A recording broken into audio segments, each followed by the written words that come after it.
Porsche, Audi, Ginetta, Aston Martin, Mazda, Acura, McLaren, legendary marques proven on the racetrack.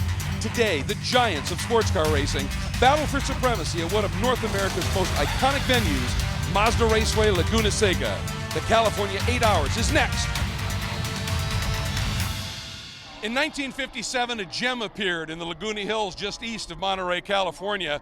And over the ensuing years, a tremendous amount of history has graced this legendary venue.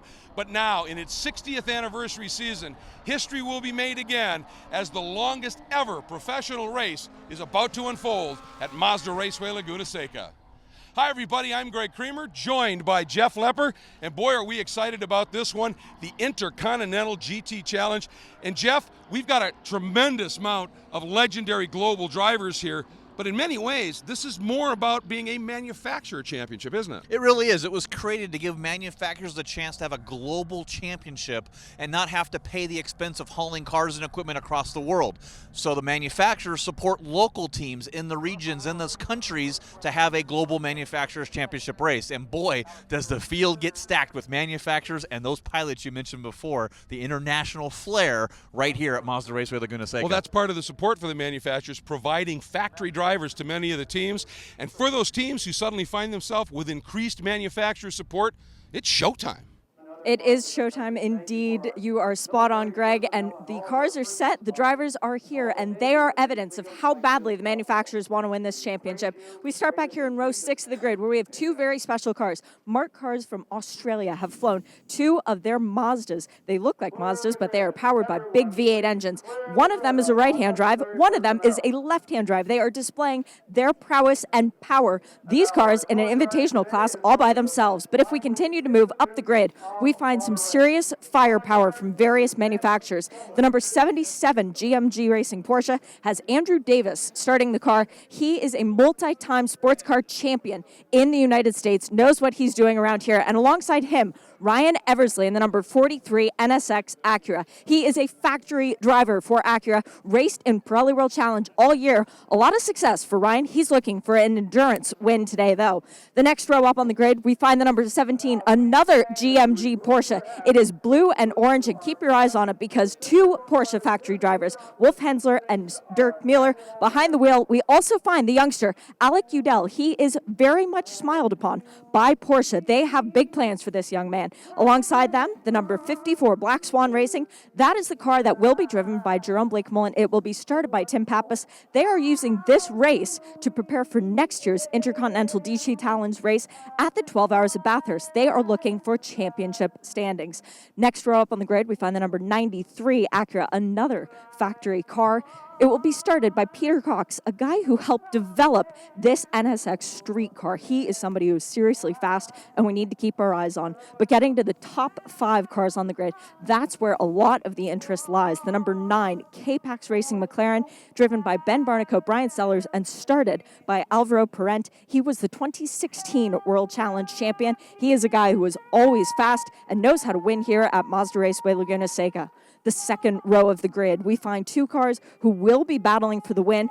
My pick for the win today, the number 58, 3 Porsche factory drivers, Jörg Bergmeister, Romain Dumas, and Patrick Long, a reigning champion from World Challenge this year. He is very quick around Mazda Raceway Laguna Seca, knows how to win here, having done it several times before with Jörg Bergmeister in the car. They will be good. Watch them as the tires wear off. That Porsche will only get better. The number 11 Audi is starting alongside them in the 4th position.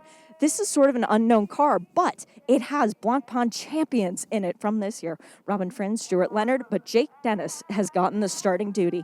And for the front row, we have the number 44 Magnus Racing Audi alongside of championship leader Christopher Haase and the number 29 Land Autosport. It's going to be a battle into turn 1, but the 29 is the car that will lead them in. Well, thanks very much, Shane. Yeah, that has been the car that has been setting the pace pretty much through all of the practice sessions and has looked very strong indeed. And the outside of that front row, that number 44, we've known it all season as Magnus Racing, but for here, exactly what we talked about with the updated and intensified manufacturer support in this championship. It runs today as Audi Sport Team Magnus. They have definitely stepped the program up. They have, and you talk about that international flair, being able to bring these drivers over, the manufacturers over. This is what they need to do. It's great fun here. I can't wait for the start. And you can see the drivers now starting to get on board and get ready with the program here. And this is 8 hours of competition. And the interesting thing here is lots of different strategy plays. And we'll be talking about some of the different rules and sporting regulations that people have been watching the series that race in the U.S. A little bit different sporting regulation and rules package here. And it's going to be interesting to see which team strategists that maybe aren't always familiar with that have been able to get on top of these regulations. It is, and a lot of these teams will be bringing in those strategists. What can I do? What's my pit window? What's our fuel load? You know, with some of the rules, it's 65 minutes is the max drive time, and you have to make a pit stop. Do you do a drive-through just to double stint your driver? Are you going to double stint the tires? Yep. What's your fuel load's going to be? Is the car going to be better with less gas than more gas? I mean, it can play out, and you got 8 hours to figure it out around this racetrack. Yeah, and you've got a track that changes lap to lap. We'll talk more about that as well as we move closer to the start of this race. And one of the reasons that people love coming to this part of the country, it's not just because of this absolutely glorious track and iconic corners like the corkscrew. It's views and vistas like this, absolutely spectacular. And we have a green flag coming at us. The field starting to form up. We have word, we are green this time.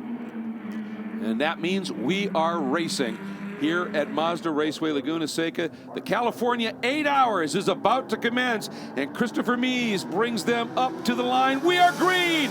We are racing. Big move from the back. The number 43 Acura of Ryan Eversley. Wow, did he get a start, Jeff? But it's a big squeeze play. A little bit of contact there. Everybody now starting to ease down. Looks like they're going to sneak through. Got to remember, this is an 8-hour race. Exactly. That Andretti hairpin here. Turn number 2, the cars come down through. A lot of aero grip here. Turn number 3, you'll see a lot of the dust brought up here. Side by side, the 2 lead Audis through turn number 4. Oh, and Christopher Mies, he had Kaffer right up the inside, turning into turn 3. But the downforce of these cars, superb. Mies able to hustle that Land Motorsport Audi right around the outside and hang on to that lead. Patrick Long fighting for that 3rd spot, and Alvaro Parent up from 5th into the 4th spot. Great start for the McLaren from K-Pax Racing. Oh, it's tight stuff here up into turn at number 6. You get the big compression here as you shoot up the hill towards the most iconic corner in all of motorsports, the corkscrew here. 11-story drop down the hill as you climb down through Rainy here. You'll see it right here. These cars compress down and just fall off the face of the earth. Yeah, it really is an amazing plummet dropping down the hill into Rainy Curve, named, of course, after the legendary motorcycle racer Wayne Rainey. Now down into turn 10, another tricky sequence here. Little bit of banking as you enter it, but then as you see, flattens out and a big wiggle from the Audi, able to settle it down. But again, that's just the level of competition. Jake Dennis having a wild ride in that opening lap. Well, a lot of tires aren't quite up to temperature yet with these Pirelli P0 tires. You got to get the air pressures up, the temperatures up, and you got to get those brake temperatures up down here in that hard braking zone at turn number 2. You saw all those clouds of this sand up in the air as drivers are dropping tires. You can see it's right at the track edge. The curbs are very flat because of the fact motorcycle racers race here very often. So all of those clouds of dust, they bring that sand up on this track. One, it becomes abrasive and is hard on tires. But two, Jeff, that means that corner could be completely different in terms of grip than the last time you ran through it. That's what makes this place such a handful. Yeah, every time you come through, you're checking track conditions. You're looking for braking zones. You're looking for the cars behind, next to you, behind you, in front of you, but you're making sure you pay attention to what's going on with that track. Once again, the charge up the hill. We always talk, obviously, about the corkscrew, but it's this turn, turn 6, that really got the attention of drivers that have never been here before from Europe. That compression, and it's so angular compared to the rest, it just sort of changes the flow of this track when you get to it. It does. You can make a move into that corner, but if you go side by side through that corner and you go up the hill, you lose all that momentum climbing that hill. That's a huge climb, over 130 feet from the base of that corner to the top of the corkscrew. Absolutely. Leading in the GT3 Pro-Am category right now, back in the 9th spot, Andrew Davis. has gone around the number 54 of Tim Pappas. So the number 77, Calvert Dynamics, and GMG Racing Porsche, that's Global Motorsports Group, now runs in the lead of the GT3 Pro-Am category. Pappas in the Black Swan Porsche sits in the 10th spot, and it's Jake Camilleri, the number 193. That is that thumping V8 Mazda, leads the Invitational class. Leading our GT4 category right now is the number 3. That's a good start. Tom Merrill in the Aston Martin GT4 from the Racers Group up into that position. There's a good look at the number 17, and that is a great story. Young driver Alec Udell, of course, part of that program, and they have the Hybrid Kinetic electric company that is on that. It's the Hybrid Kinetic Group, and new sponsor for this team along with Euro World. And Alec, with 2 top flight factory drivers, he's got the eyes of the Porsche contingent, and he's out to show what he can do today, and he's doing it on an absolutely phenomenal track, Mazda Raceway Laguna Seca. And the thing of it is located in one of the most beautiful areas that you can imagine. It is the Monterey Peninsula area of California. You've got the rolling hills out of which this track is carved, and then of course not too far from here is Monterey Bay itself. A glorious place to spend a weekend of racing. Christopher Mies continues to draw away here at the California 8 Hours at Mazda Raceway Laguna Seca. This beautiful green and black monoplast by Land Motorsports Team Land Audi. They just have been hooked up. His margin up to over 5 seconds at this stage as he drives away. Now, we had an incident on the restart right here. As you see Peter Cox, he had Sven Mueller on the outside, Jeff, and just drove him into the dirt. The result? Got a drive-through penalty. 25 seconds is the pit lane delta. Oh, folks, Peter Cox just spun it. You're seeing that fluid now out both sides of the back of that car, and he just looped it. He's able to continue. But we're starting to think here, Jeff, that something is getting maybe onto those tires right now. Yeah, look at that. I mean, that is substantial, whatever's coming out of the back of that car. Yeah, and you'll eventually run out of fluid, and when you start running out of that fluid, that's when bad things really happen. But he was battling that car, and like you said, Greg Creamer, I believe he's getting some fluid on those back tires, and just lost the grip there and made the loop. We'll see, it comes up here to the top of the corkscrew, and he's definitely off the racing line, not up to pace, so I think he might see something on his gauges. And there is the smoke out of the back, as well as once that fluid starts to go, then stuff starts to burn up and break, and they're bringing that Acura NSX down onto pit lane. This time by, he should pull right in. Now, your leader finally ducking in, and boy, they cut it close. They went right to 64 minutes as Christopher Mies brings that monoplast by Land Audi down into pit lane. Yeah, 117 second pit lane delta. They'll come down here into pit lane. They got that car down there, and Katie, you're down there with our leaders. Yeah, right now you can see Dumas getting in that car. One thing that I find really interesting that these guys were talking about is knowing where that edge, as they're changing the tires, tire strategy is going to be key here today. Patrick Long was saying that you may push the edge of that tire for 1/10 of speed, but you might lose 3/10 of life out of the tire. And that is extremely important here as the track is heating up, as the temperatures are rising. Well, that's a good point, and everything changes, and this track is fairly susceptible, is it not, Jeff, to temperature change. We know about the sand and gravel and the like on the track, but temperature change, this track really alters itself, doesn't it? It does. It affects it so much here. As you see, they get their fuel done on that Audi Team Land car. Now they're switching to these Pirelli P0s. American Connor De Felipe behind the wheel now. It's going to be awesome to see him come and run. Isn't it? Wow, to see this. And I like how they did the strategy there. They knew they had that car in that pit stop. They pulled the car up. The crew was waiting, and then they backed him up and pushed him back. Pretty neat stuff to see. Already the strategy played out in the first pit stop. Teammates in the Pirelli World Challenge Sprint X category going after it here. Different classes at the California 8 Hours at Mazda Raceway Laguna Seca. In that number 77 is Preston Calvert. Right behind him, young Alec Udell in the HK group, HKG, if you will, on the side of the car, Euro World car. They share a car in Pirelli World Challenge Sprint X competition, but here running in 2 different classes. And Alec had a great run there, but they came up in the back of that GT4 traffic. Now he's going to try and squeeze to the inside. And I think Preston realized, we're in the AM group. That is an all-out pro car at that point. No sense this early fighting it, and he let young Alec Udell through. He sure did. It's weird to see that number 17 Euro World car, to know that Alec Udell's driven both of those cars this season, so it's kind of weird you come up to the car that you've driven, kind of a different variety and scenery there, so to speak, out that windshield of that Euro World Motorsports Porsche.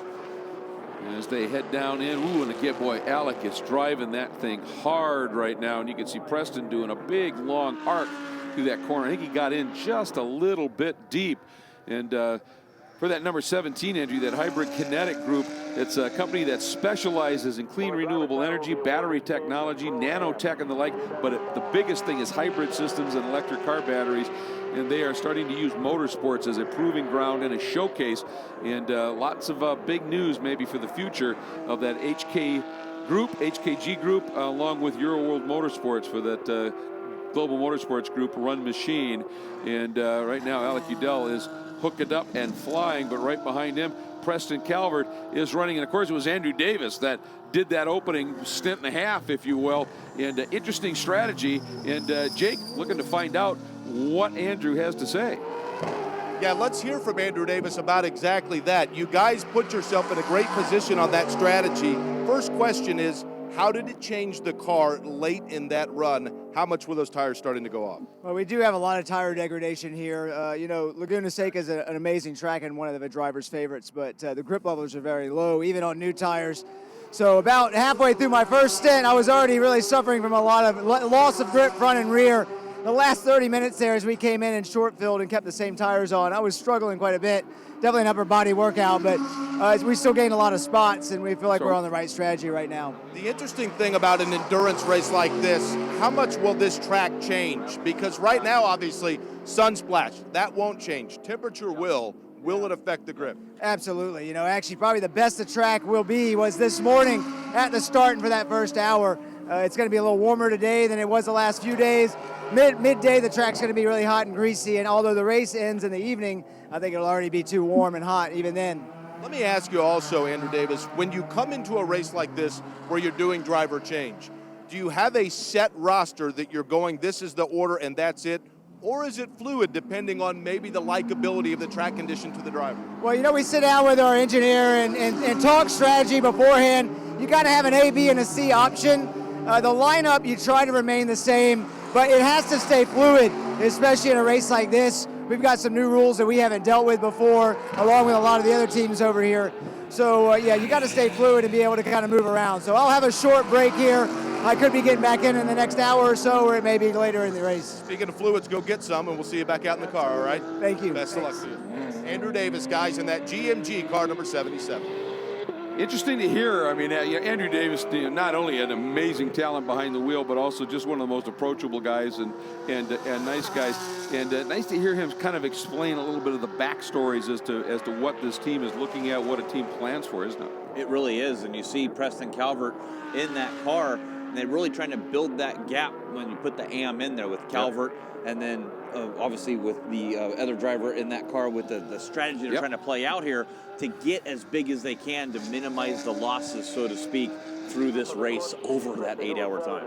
Yeah, it's interesting. After they did the double stop and the number 54 did the single, they're on the same lap, and right now Preston Calvert is 36 seconds behind. So now it comes down to what kind of a change, if anything, do we see from the number 54, currently in the hands of Preston Calvert-Jones, continuing to lead, even with their drive-through penalty. Tom Merrill and that number 3 Aston Martin from the Racers Group, he's really been putting up some serious pace out there right now.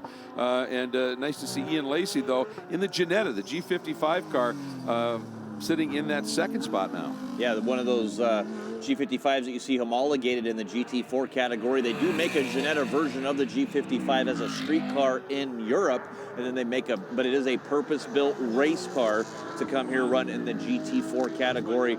Cullen McAllister in that Porsche Cayman GT4R sitting there in that third podium in our GT4 category. So really heated up in our GT4. They're only separated by about 3 seconds total from first to third. Absolutely, and coming up behind Preston Calvert now is your overall race leader, Conor De Filippi. And you know what? He had been up by like almost 23, 24 seconds, Jeff. And once Kelvin van der Linde got some clear track, he has uncorked a sequence of laps, and he's trimmed that down. I think the last time by was about 17 seconds. Kelvin van der Linde is on the move. He is. That Audi Sport Team Magnus. Feels so good to put that Audi Sport in front of that Team Magnus thing, and he is on a tear. Now, yeah, it was 17.7 last time by. This time back, it's 17.1. So he's lapping about a half second quicker each lap here, and that'll really pay off later on over these stints. The more you can get, a half second here, a tenth here, and trim that lead down. Now, you heard what Andrew Davis said. The track was at its absolute best in that first hour this morning. Now you're reacting. The track's changing, and you got to. It's called chasing the track. You've got to stay on top of it. And number 3, Tom Merrill, doing a superb job in GT4 in the Racers Group. Aston Martin, again, they had that drive-through for actually too long a pit stop, and as a result, lost some time, but still leading, and that is an impressive job as well. There's one of the Mark Car's Mazda 3 V8s as it goes by. That's the number 193 in the hands of Martin Haber, leading in the invitational category. It's just the 2 Mark Mazdas that are in it, but right now that car having run, so 2 class leaders you are looking at right now, and they are having a great run.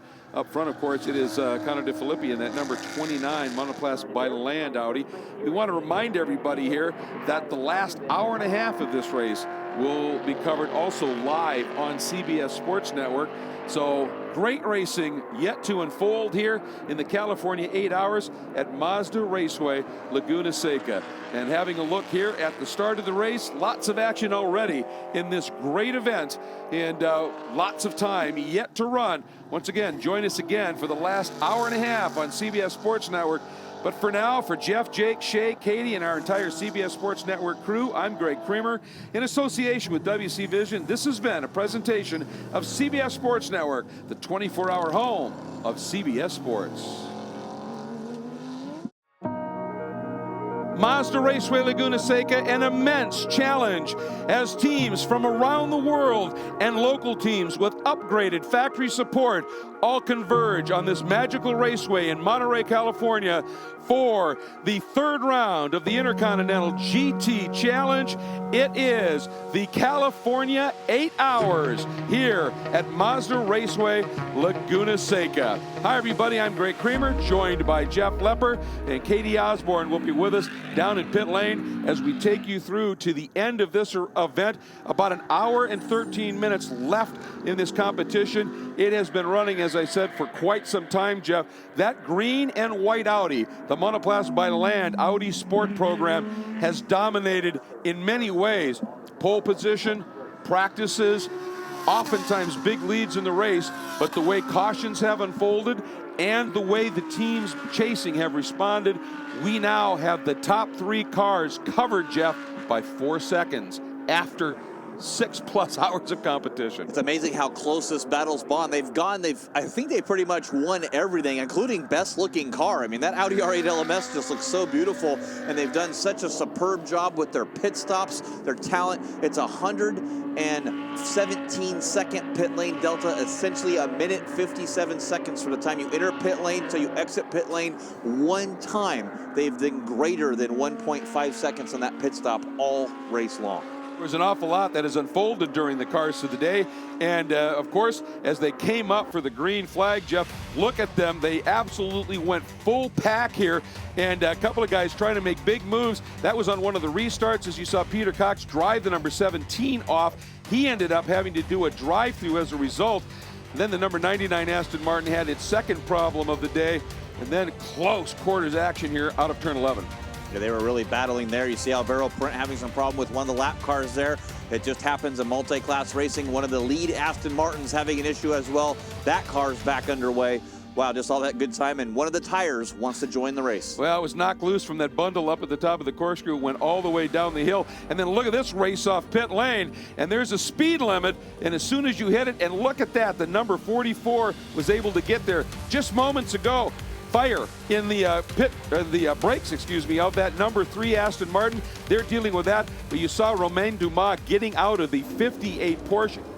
retiring this late in the race. In our last shot, you saw smoke billowing in the background.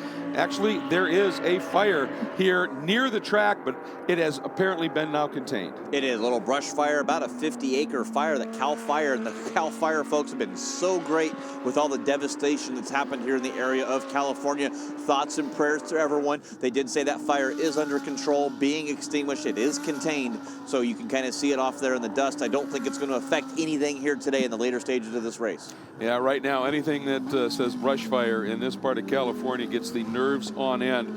And it has been contained, but you can see the smoke that's filling the valley.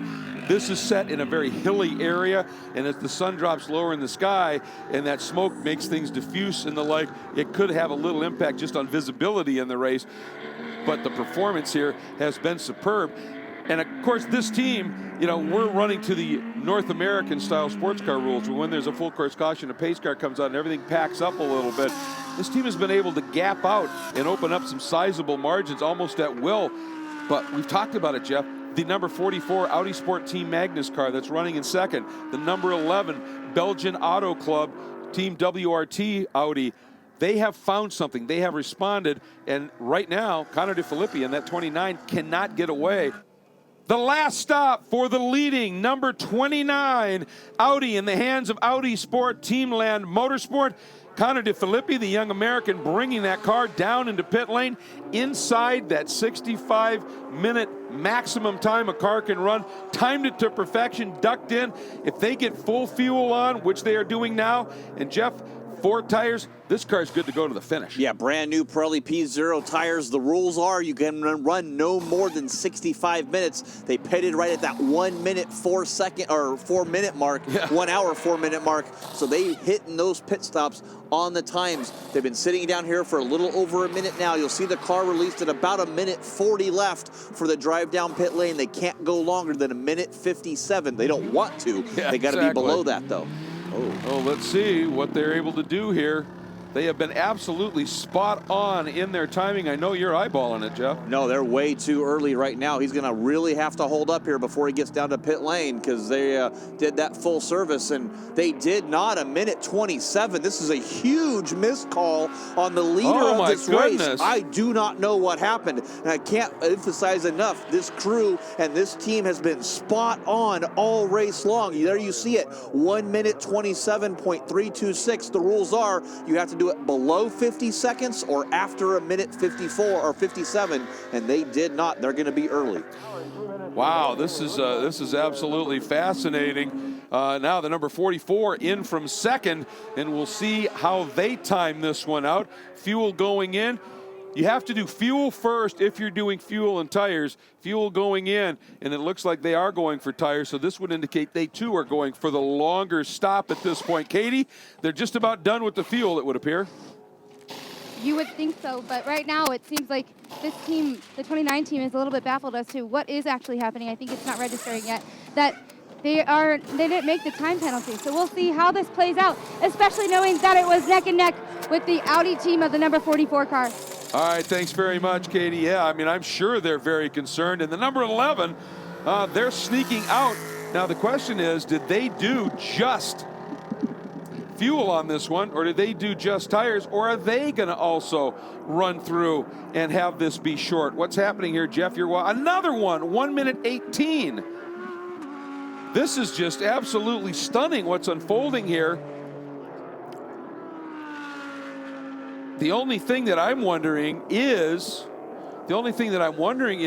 have they looked at it and said, if we come in, do a short one, take the penalty, do the drive-through, we'll still be ahead of 117 seconds. Yeah, we're trying to find out if there's a clarification or a rule here that states if you go below that pit lane delta, maybe your final pit stop is as quick as you can go. So it could be per the sporting regulations. We're trying to look that up right now here, but there's the number 44 back on pit lane as well as he's that 1:57.937. So obviously if they got a message there, the number 11 and the number 29 missed that communication because the 44, he's perfect right on the delta, 1:57.937.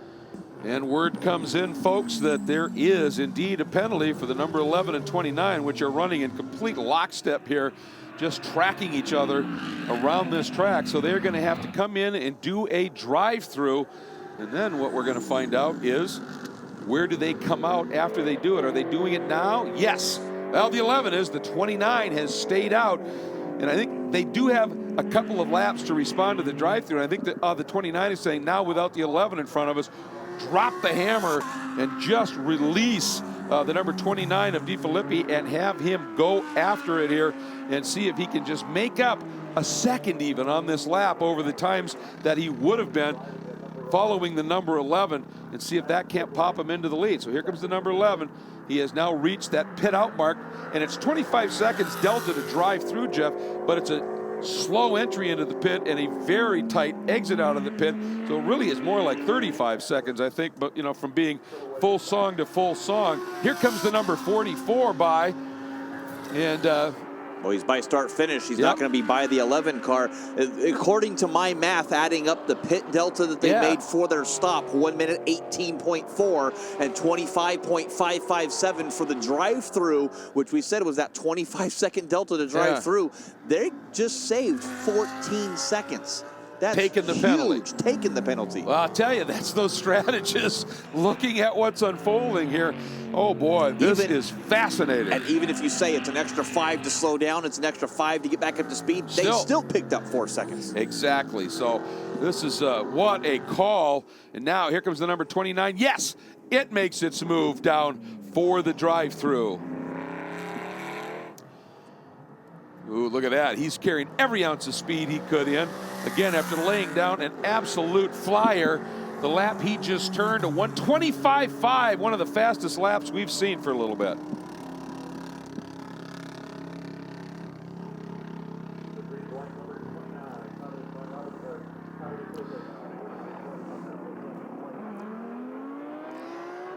The number 29 Audi from Montplaisir by Land exits pit lane after serving a drive-through penalty for being short on a full pit stop with tires and fuel significantly, and comes out right in front of the number 11 that had just done its drive-through a lap before.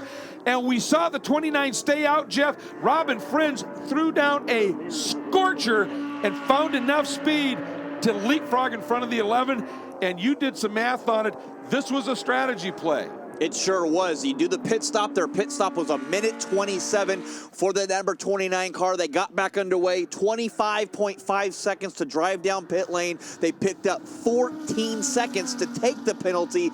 Boy, these mathematicians, engineers, the strategists running those numbers and knowing what they can do. And now the battle is on. How about this? Nose to tail, 52 minutes to go, and they can't even separate them by a piece of paper over these two Audis. Oh, this is just amazing, and they do have a sizable lead over the number 44. But now let's get down and hear from Katie again in the number 29 pit. What a call, Katie. Wow, what a pit for that literally just moments ago was dead-faced. A pit that's celebrating now. That strategy paid off. Connor, really, what was that all about? Well, both of our teams, Land, Motorsport, and WRT, are extremely quick in pit stops. And the way the rules are, we can do a pit stop quick enough and take the drive-through penalty to where overall it's a gain of time. So both of our teams have done that. WRT was a bit quicker on the tire change and beat us out of the pits. So we had lost the lead, but they served the drive-through penalty 1 lap earlier, and we stayed out 1 extra lap. And Chris put in a really good lap, and we got back in the lead, it looks like now. So 15 minutes of battle left to go. 2 of the best GT drivers in the world is in the car. So it's going to be a hard battle to the end. Connor DeFilippi definitely celebrating as that strategy paid off, and I know he's not alone here in the pit. Well, and again, our scoring is showing Connor DeFilippi behind the wheel. Clearly he's not, but the other 2 drivers in the car are just mega as well. But take a look at this, folks. This is how close it was. There comes the Montplaisir car, comes out just, Jeff, in front of the 11. He looked, couldn't do it. No, and he put that number 29 Audi right where he needed to be to not give that gap. Lap traffic here as he's behind the Aston Martin there, got hung up down to the inside of the number 11. Side by side, and they split them in contact. Both are off. big off by the number 11. The 29 might be able to save it. The 11 could be backed in and parked in the gravel amongst a cloud of dust. Fierce, intense racing as they split that 07 Aston Martin. Oh my, and the 29 able to hang on to it, but there it is. The number 11 of Robin Friends is buried in the gravel. This is just incredible. Well, we talk about traffic can giveth and traffic can take it. They split that Aston Martin coming out of the Wayne Rainey curve down into turn number 10. Side by side, they made some contact, and that car is beached down into the sand now. Not sure how this is going to play out. I'm sure the race control, the officials are going to look at that incident here. Penalties could be happening here. Van der Linde goes back up to second place. Wow, talk about a development here with 50 minutes to go. Well, they often say in a long endurance race, it's get to the last hour, then go racing. They've started racing. There's no question about that. And the other thing, obviously, this car's beach is going to go down a lot of time, certainly probably a lap. The other question is the 29 Montplaisir car. Is it okay? Is it okay? Is there a problem? Will there be any penalties for that car as well? So this is going to change the entire outcome of this race. Yeah, let's go back and take a look at that moment. Coming up in the back of the 007 TRG Aston Martin, who did exactly what he should. He just was driving, but these two GT3 cars in full attack, and they just absolutely split them. Watch them from this angle. Yeah, you can see there was contact that already happened there, and they got sideways, and a tremendous save by the number 29. And like I said, it's one of those, who was at fault? It may just not be able to figure it out. Here's the other angle on it here, and you can see the 29 went inside, and look at the move there by Friends. Just, I don't know that you call that. That's just racing room. I mean, it's just where you're at. Double yellow flag. Of course, we're going to go full course caution to get that car out, but and now you've done racing, and you've done that that strategy, but then you've beached one of the cars. That brings the number 44, which was way back.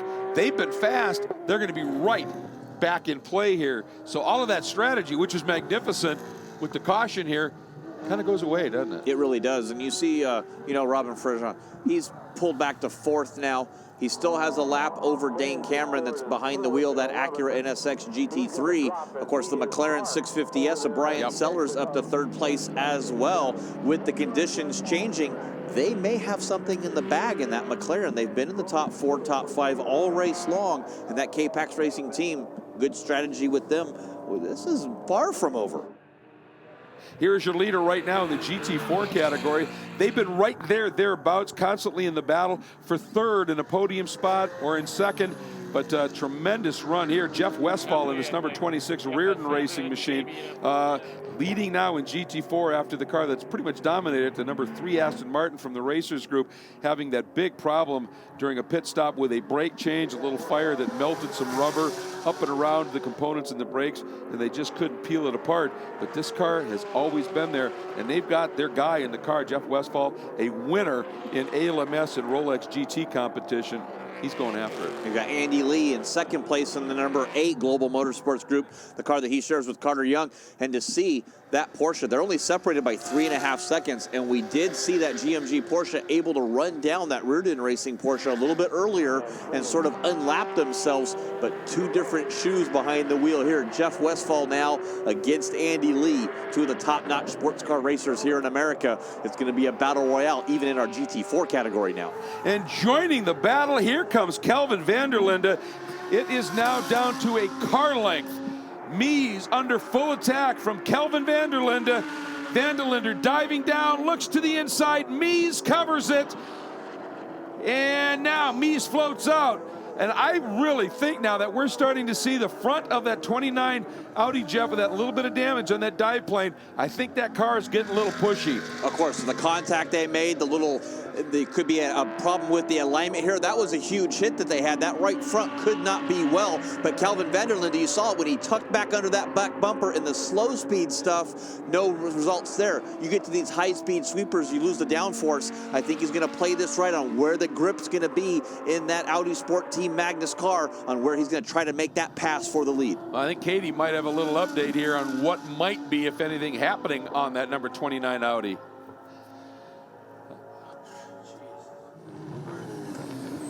Well, a little technical issue there, so We'll hopefully get that information in just a minute. But now Mies is in behind one of those Mark Cars entry, and they're pretty quick in a straight line, and he's in that dirty air. Nice job.